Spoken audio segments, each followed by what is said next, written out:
Jeshi la Polisi mkoa wa Mbeya linamshikilia Doto Lubongeja, mkazi wa Madundasi, wilaya ya Mbarali, mkoa wa Mbeya, kwa tuhuma za mauaji ya watoto watatu wa familia moja kwa kuwanyonga shingo.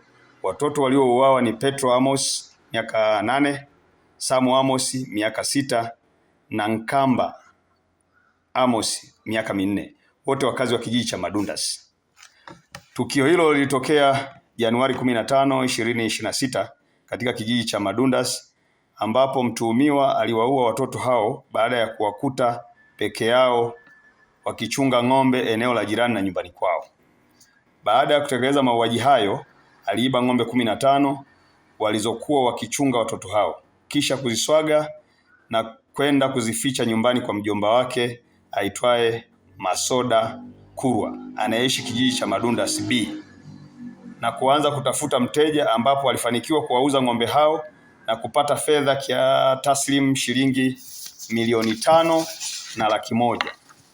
Kufuatia tukio hilo, Jeshi la Polisi mkoa wa Mbeya kupitia askari wa kuchunguza matukio ya mauaji walianza msako mkali na kufanikiwa kumkamata mtuhumiwa Doto Lubongeja pamoja na mtuhumiwa mwingine aitwaye Masoda Kurwa, ambao walishirikiana kuuza ng'ombe hao.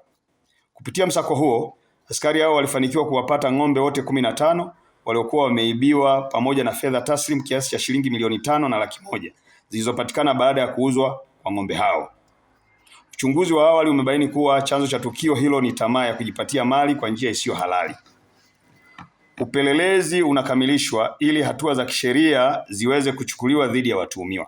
Jeshi la Polisi mkoa wa Mbeya linatoa wito kwa baadhi ya wanajamii kujiepusha na tamaa za kujipatia mali kwa njia isiyo halali na badala yake kutafuta shughuli halali kwa ajili ya kujipatia kipato halali na sio kufanya uhalifu na ukatili kwa watoto kama ilivyofanyika katika tukio hili.